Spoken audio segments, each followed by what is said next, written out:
The new book, Drugs as Weapons Against Us, tells the story of how undercover U.S. intelligence agents use drugs to target leftist leaders from SDS to the Black Panthers, Young Lords, and even the Occupy movement. It also tells how they particularly targeted leftist musicians, including John Lennon, Jimi Hendrix, Kurt Cobain, Tupac Shakur, to promote drugs while later murdering them as they started to sober up. And goes into details about how agents dosed, gave LSD to Mick Jagger, got Elvis involved. Just in a compelling story. The author is John L. Potash. He's also the author of the FBI War on Tupac Shakur and Black Leaders. Thanks so much, Allan. You're very welcome. Talk about how you came upon this and how long you've been working on it. And Sure. in essence, what I said in the introduction, give a little bit of a summary on that. Sure. Yeah, so I was working as a drug and alcohol counselor in Baltimore around 1990 when someone I was counseling said his father was a Black Panther killed by the police. And at the time, I was writing more fiction and was developing a book on the theme of drugs as weapons against us, but from a novel standpoint. And so I started researching the Black Panthers based on what he told me, and I found that the leading Panthers in the New York area were the Shakurs, and that then all of a sudden, a year or two later, this Tupac Shakur rises up as this black rapper, icon, superstar, and his parents, his mother, Afeni Shakur, was a one-time leader of the Harlem Black Panthers, and strange police foul play started to come up around his life. So I started writing more about him in particular and got away from the novel with the theme of drugs as weapons against us. Ended up turning that into the book, The FBI War on Tupac Shakur and Black Leaders, because his lawyer, his New York trial lawyer, Michael Warren, gave me a long interview saying, I think that the police are targeting Tupac like they targeted his Black Panther parents, and he gave me about a 2-hour interview of why. And it was very hard to publish an article like that at the time because there was so much kind of smearing of Tupac. And he actually had developed a plan to pretend to be a gangster in order to appeal to gangs and politicize them. It was part of his Black Panther Extended Families plan that was working across the country. They were getting the Bloods and Crips in Los Angeles to call peace truces and turn on to activism. That was spreading throughout California, and then they and other activists, including Tupac and Harry Belafonte and others, were getting those peace truces and turn on to activism to happen across the country, to the point in New York, the Young Lords, the Latino version of the Black Panthers, got the Latin Kings to stop drug dealing and turn on to activism. And so this was, this got to be a major motive for U.S. intelligence to be concerned about Tupac because he was getting so influential. And so that became the first book. But at the same time as I was writing that, I was reading books on John Lennon, for example, as you mentioned.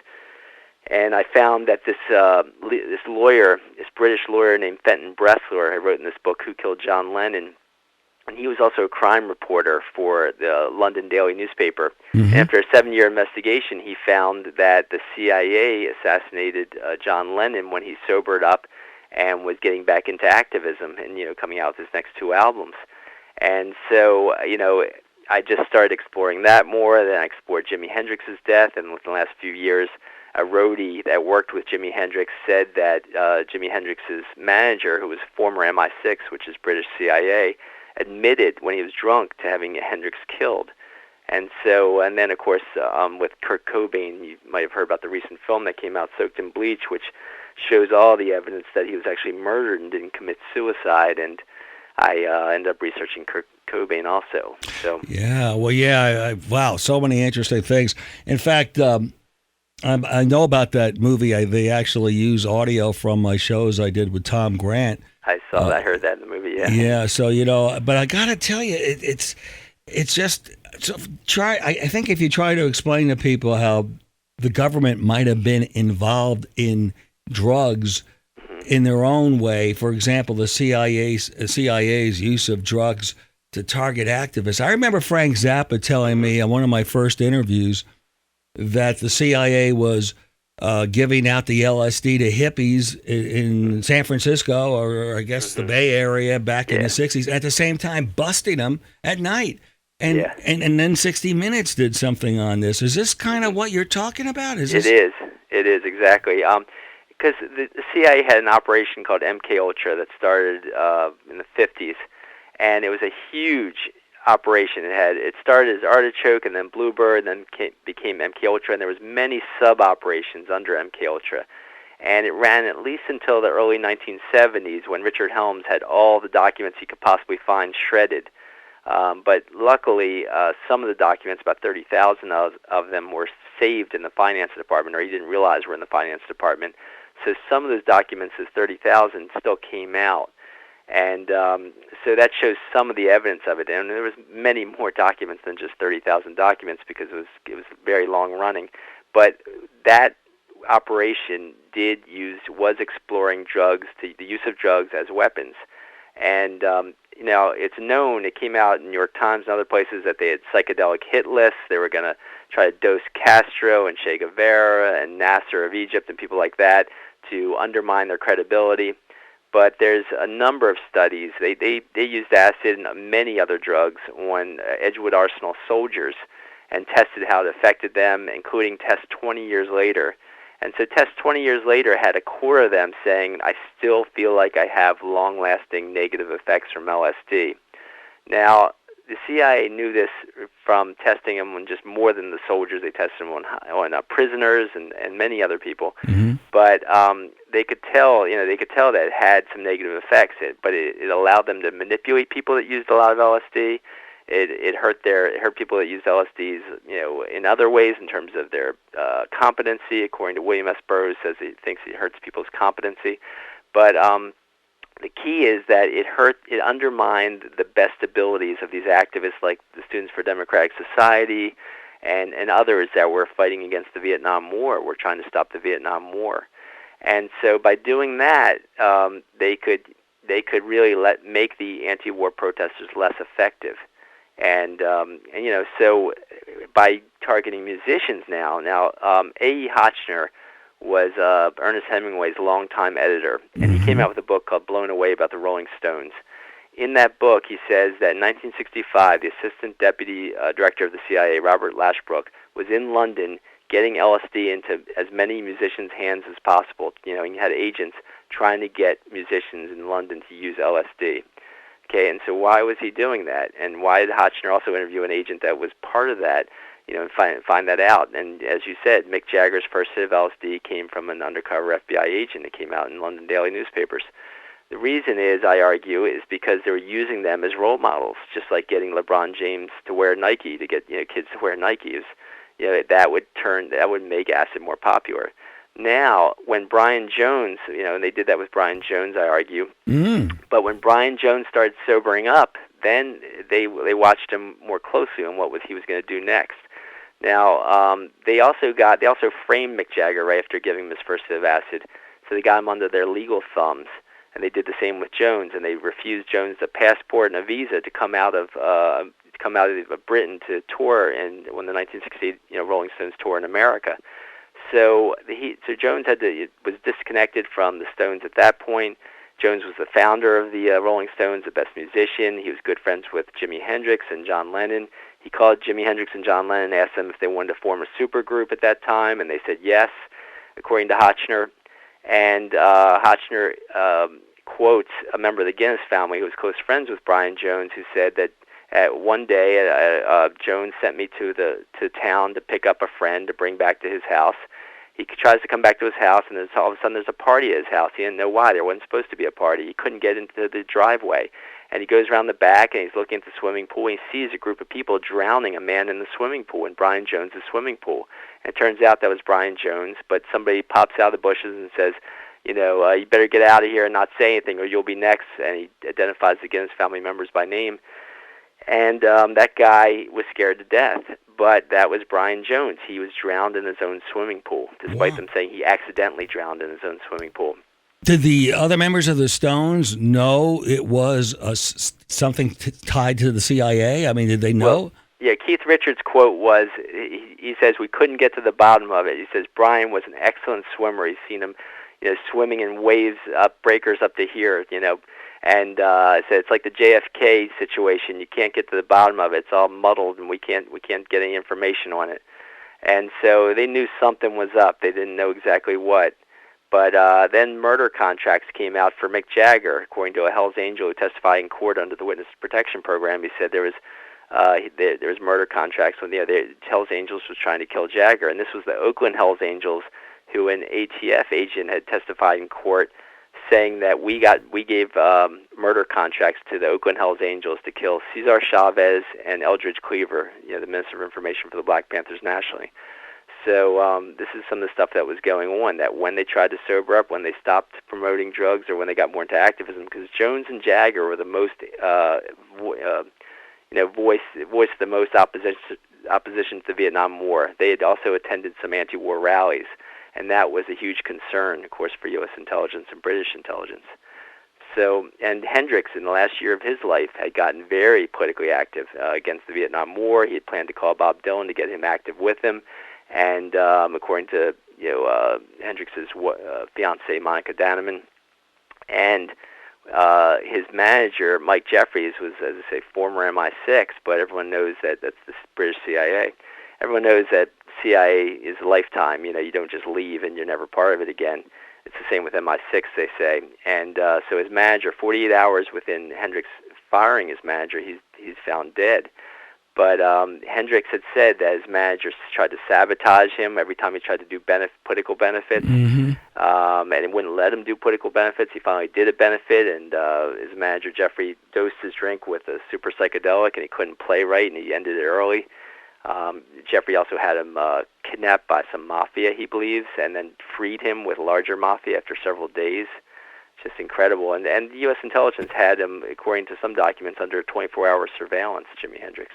So they would befriend the band would think they're just fans, and then they give them the drugs. Is that how they introduce themselves into the lives of these rock stars? Well, with someone like Mike Jeffrey, he was, he inserted himself as Jimi Hendrix's manager. Someone like with the Rolling Stones, that undercover FBI agent, his name was David Schneiderman. They also called him David Jove. He went under different aliases. But he just befriended Keith Richards. He had tons of drugs on him all the time. At that party where they framed Mick Jagger, he had a briefcase full of different drugs, including the acid that he gave to Jagger. But the police came and arrested everybody but, Dave Jove. And they wouldn't look. He says, "I got a roll of film in my suitcase, so you can't open up." And they said, "Oh, that's fine." So they let him go. They didn't look in his briefcase with all the drugs in it. So that's the way it's done. They befriend people. They have a lot of money. They have a lot of connections in different ways from different sources. Usually intelligence sources, of course, because they're intelligence. And they worm their way into their lives. It appears. This is an explosive new book, Drugs as Weapons Against Us, the new one from John Potash, and you can go to johnpotash.com for more details. So while they're supplying the drugs, the CIA, they're also manipulating the manufacturing of drugs also? Were they kind of creating the drug, the pipeline, so to speak? Yeah. With acid, it came out that the top trafficker of LSD in the world was a man named Ronald Stark. And several very good sources came out with this. An Italian judge, an Italian commission, a governmental commission came out with this report that Ronald Stark had been working for the United States Secret Services since 1960. A high-level police detective in Britain uncovered the ring that was working underneath Ronald Stark and said that Ronald Stark was trafficking vast amounts of LSD on different. He had laboratories on different continents, and he was in jail for a brief period before they let him out. But Ronald Stark was the largest LSD trafficker in the world, and he was part of U.S. intelligence. Another man, Augustus Owsley Stanley III, just known as Owsley, was working under Ronald Stark at one point with the Brotherhood of Eternal Love. Now, the Brotherhood of Eternal Love was financed by the Mellon Hitchcocks. And the Mellon Hitchcocks, you might remember Mellon of Mellon Bank, and that family also owned Gulf Oil. they were some of the wealth. It was one of the wealthiest families in the world. So it was a brother and sister team. It wasn't just some renegade one guy from the family, but it was a brother and sister team. William and Peggy Mellon Hitchcock financed the Brotherhood of Eternal Love. Now, the Mellons were also very involved in U.S. intelligence, and they financed that group for years. We're really decades, and that's just some of the many, pieces of evidence of U.S. intelligence LSD trafficking. I remember when I was a kid growing up and hearing how the Nixon administration was targeting rock musicians, John Lennon in particular at the time. I guess that all goes along with this. They really felt that the rock culture was a threat. Yeah. U.S. intelligence documents just outline different tactics for targeting political musicians, including using drugs and sex to entrap, and a number of tactics that show that all of them were used on Tupac Shakur because he was actually head of a group called the New African Panthers when he was 17 and 18 years old, which was a national group trying to replicate the Black Panthers. So he was already a national black leader before he became a rapper and took on this fake gangster persona, as I said, in order to appeal to gangs and politicize them. So they had their eye on him very early on, but I show how all of these different tactics that they outline in this government document about using tactics to undermine musicians was used on him, but you can argue, you could show a lot of these tactics were used on each of these musicians. And Janis Joplin, they got her hooked on speed? Yeah, a guy who admitted to one friend that he was working for the FBI became the fiancé of Janis Joplin and got her hooked on speed. He was also dealing in arms with Algeria. He had all kinds of activities that showed he was high-level intelligence in some way, shape, or form, besides just FBI. And got her hooked on speed, and she finally found out that he had a whole family in another state and, got away from him, but not before she ended up, ragged out on speed. And then she, of course, developed a heroin problem. She actually rejected acid, though. But the heroin problem, was something she was trying to get rid of too. And she had promised to do some of the first major anti-war concerts. They were going to be held in Philadelphia, first in New York, and then in Philadelphia in stadiums. She announced it on, I think it was the Dick Cavett show. Mm-hmm. And before she held her first concert against the war that was going to raise huge money for the anti-war movement, she got a hot shot, an overly pure dose that killed her instantly. And her sister said, I think, that the CIA did this, but it is a known CIA tactic to give a hot shot to make a murder look like an accidental death. Yeah, wow. And this is really strange.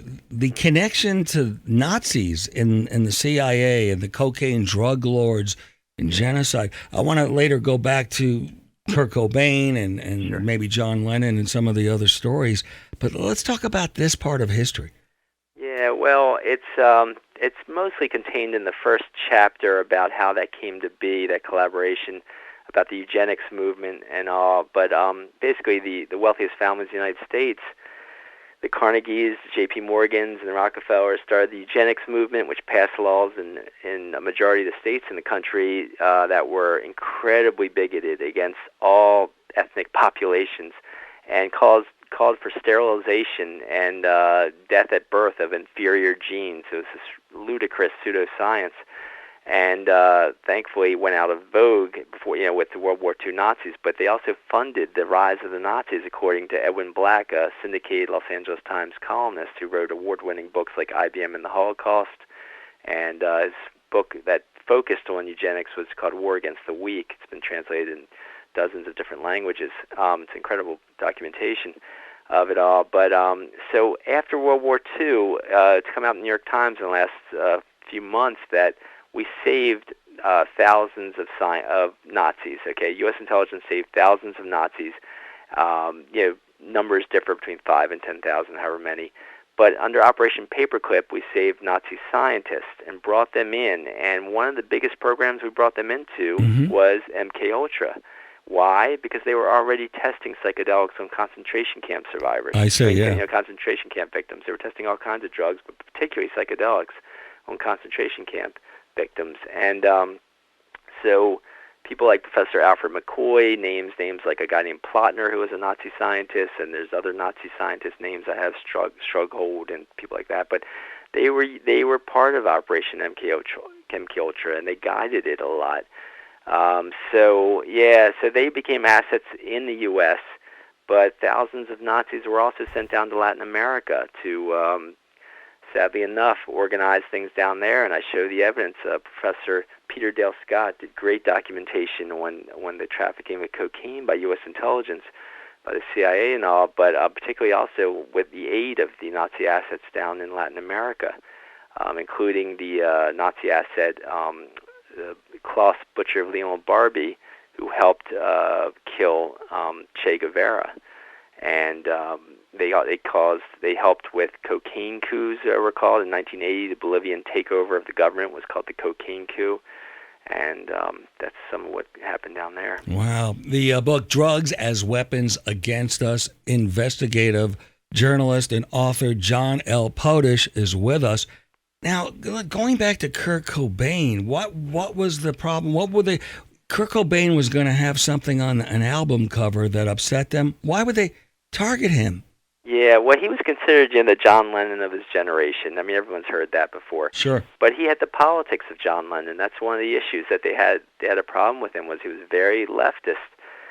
And he had a problem with, he was, pro-abortion rights, he was pro-gay rights, he was anti-hyper-capitalism, he was, now the essays he wanted to have inside Nevermind, he said in a biography that came out before his death, were anarchistic essays, about the way politics is, about how to revolt, how to make your own bomb and stuff. And so he said this in a biography by Michael Azerrad. I think it was called Come As You Are. It came out before his death, and that album sold 30 million copies. And so to have those kinds of essays, and so he said, well, we better hold off on it until we get more popular, when we can have more effect with these kinds of essays. And so if he ever came out with essays like that in his albums that were so popular, it would have been concerned. But he'd be 47 or 48 years old today.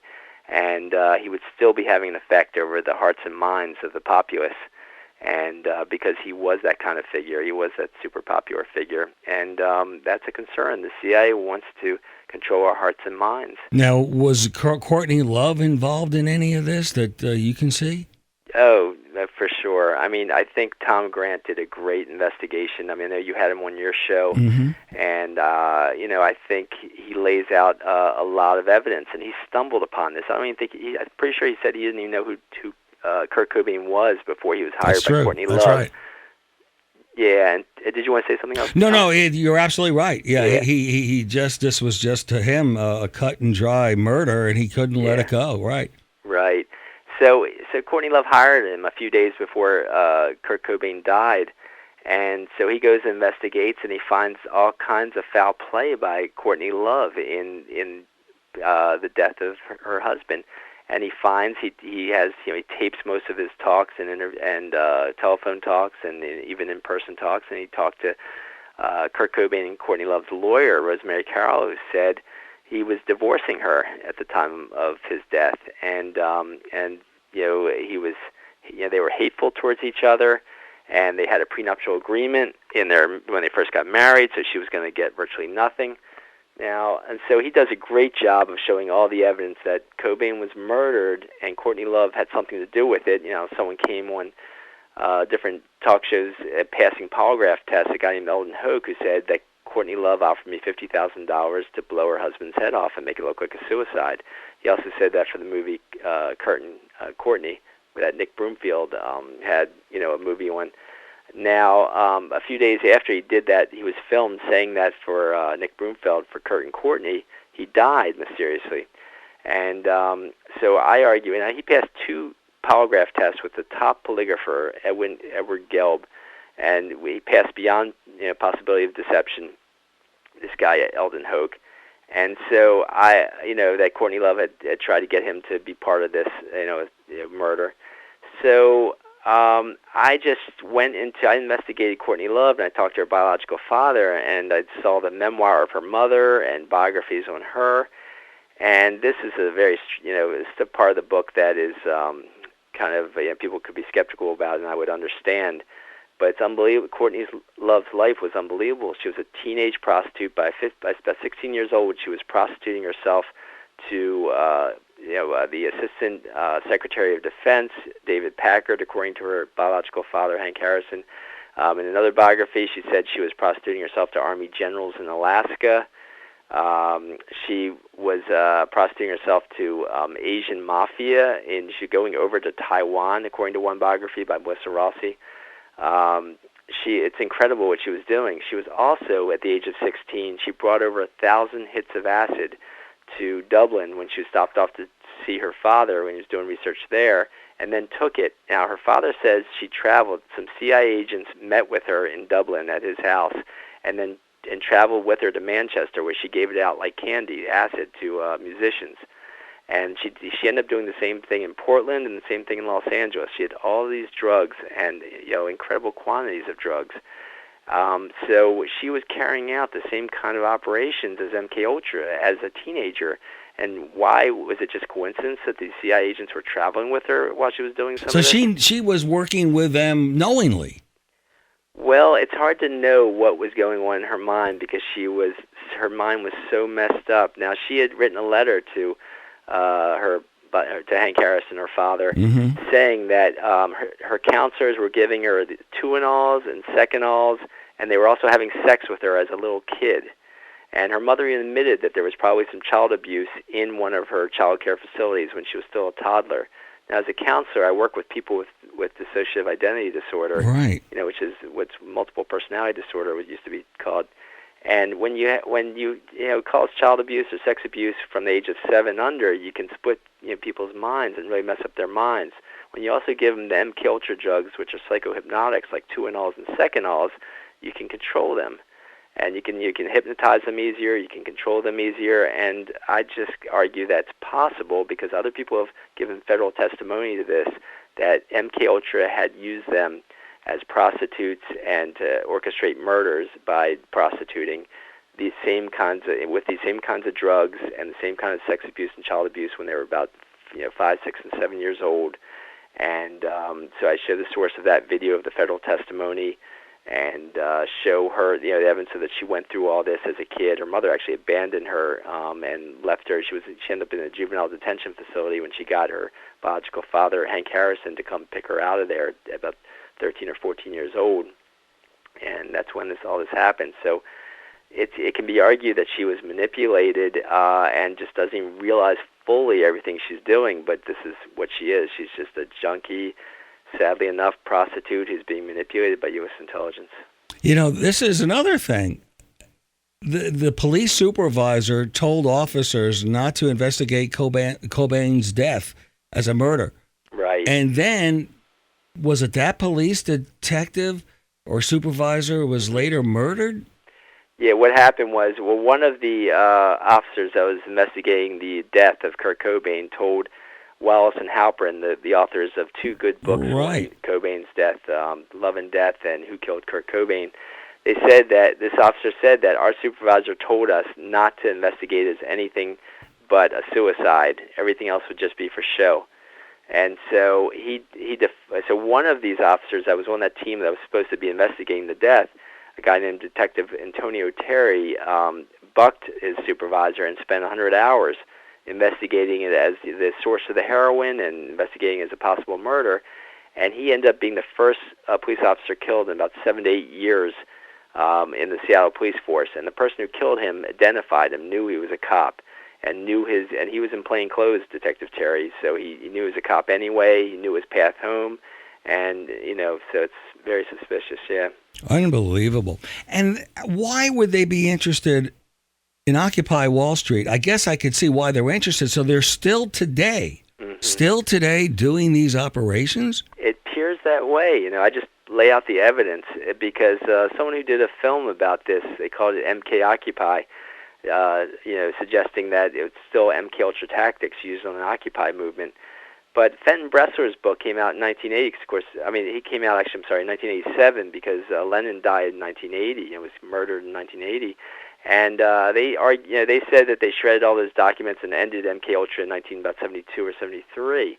Fenton Bressler showed all his evidence that they were still using these MKUltra tactics up until Lennon's murder in 1980. And so what I show also in one chapter is the fact that some of the same associates of the Brotherhood of Eternal Love that Ronald Stark was a part of were still caught dealing in tens of millions of hits of acid as of 2000, 2001. A guy named William Picard had incredible connections around the world, including the U.S. government, when he was caught with that much acid in a missile silo of all things. He had a laboratory in a nuclear missile silo. And so there's just this internal struggle between DEA agents trying to catch these people and other U.S. intelligence figures that are continuing some of these operations. Unbelievable piece of work. In finding this information and reporting on this information, you're a brave man. How do you, I don't know what ramifications can happen from this, but I guess if you get the word out, people will know if anything does happen. Well, your thoughts on that? Well, it's scary, yeah, but I just want to get the word out and hope that other people run with it. It's and it saves. I hope it saves people. Because look, I spent over 25 years working with people with mental health issues and addictions. Right. And I'm so tired of seeing this, doing it one by one. I want to help people on a big scale and warn them, like, look, you're being duped. Enjoy the sex and the rock and roll without the drugs, Right, and this drug war in itself is just absurd, how that continues to this day. And you've been counseling and working with people in mental health issues and addiction for over 25 years, but you just couldn't resist this compelling story and information. Right. Even Elvis Presley? God, talk about that. Yeah, it's interesting with Elvis. People are often asked, they're a little surprised about Elvis because of the fact that you got to understand, in the early 1950s, it was a whole different world. And here's this guy, Elvis, coming out and loving black musicians and popularizing black music to the white community that was incredibly segregated. And Elvis went to black concerts all the time. He loved black musicians. He emulated them. But a guy named John Trudell, who was head of the American Indian movement, who went through horror himself for being head of the American Indian movement, he ended up losing his whole family. His whole house was burned down. It was terribly sad. But he ended up leaving his activism when he lost his whole family and turned on to music. And Jackson Browne produced his first album, Graffiti Man, and one of his songs was called Baby Che, and it was about Elvis Presley. And he argued that Elvis Presley was like the Che Guevara for men's emotions in the 1950s. He felt like Elvis freed us men to express our emotions so deeply and so intensely.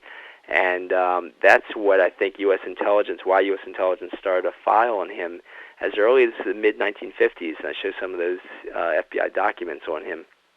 And so when Elvis was still 21 years old, he couldn't handle his success. It was just so huge. He couldn't handle all the booking and all that. So all of a sudden, a guy named Colonel Tom Parker comes into his life.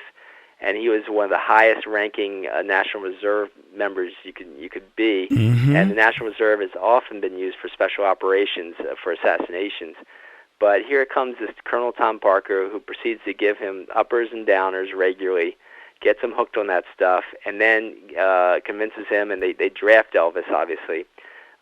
Plenty of researchers on MKUltra show that MKUltra was very big in Germany. After the World War II, MKUltra was being used for all kinds of experiments in Germany. And he gets over to Germany. He gets more hooked on the drugs. He's got a group of people around him that they call the Memphis Mafia eventually, who are constantly encouraging the drug use, not trying to stop the drug use. And Colonel Tom Parker doesn't let him do another concert for 10 years. He didn't do a live concert after he was drafted. And people like John Lennon were interviewed right after Elvis's death, and Lennon said, you've been hounding me to say something about Elvis. I think Elvis died when he went into the army, and after that he was just the living dead. And so they proceeded to control the rest of his life, and of course he died of drugs, drug-related complications. But at the time when he first got big at 21, he was young people loved him. They would throw rocks through the windows of a radio station, saying, "If you don't play Elvis," because they were censoring him around the country, "if you don't play Elvis, we're going to tear this town apart." And so he really was, in a kind of an emotional revolutionary in that way, and he always maintained that I am not the king of rock and roll. People like Bo Diddley and people like that and B.B. King are the kings of rock and roll, and he was so anti-segregation, and so for his time, he was really radical for being so anti-segregation. It's so fascinating because he wanted to be a narcotics agent. He pretended to be, and that's how he asked President Nixon, right, to give him a special citation where he's now got the authority to bust people or something. By that point, he was so controlled and manipulated and such a shell of himself, according to John Lennon and other people. Yeah. Oh, man, this is a compelling book. What a really one of those stories where we're going to have to do a part 2, John. Absolutely. Thanks a lot, Allan. It's John L. Potash, Potash, his second book, brand new, Drugs as Weapons Against Us. And when you say us in the title, you're talking about the rock culture, the youth culture? Yeah. People left of center? Right. And so the subtitle is The CIA's Murderous Targeting of SDS, Panthers, Hendrix, Lennon, Cobain, Tupac, and Other Activists. But I do mean all of us, really, because we all get duped. We got duped into, thinking like drugs are the normal way to socialize and have fun. Unbelievable. Thanks a lot, Allan. JohnPotash.com is the website. Let's continue this. Thank you for being on the Allan Handelman Show, John. You're very welcome, Allan. Thanks again for having me on. You're very welcome. Bye-bye. Take care now.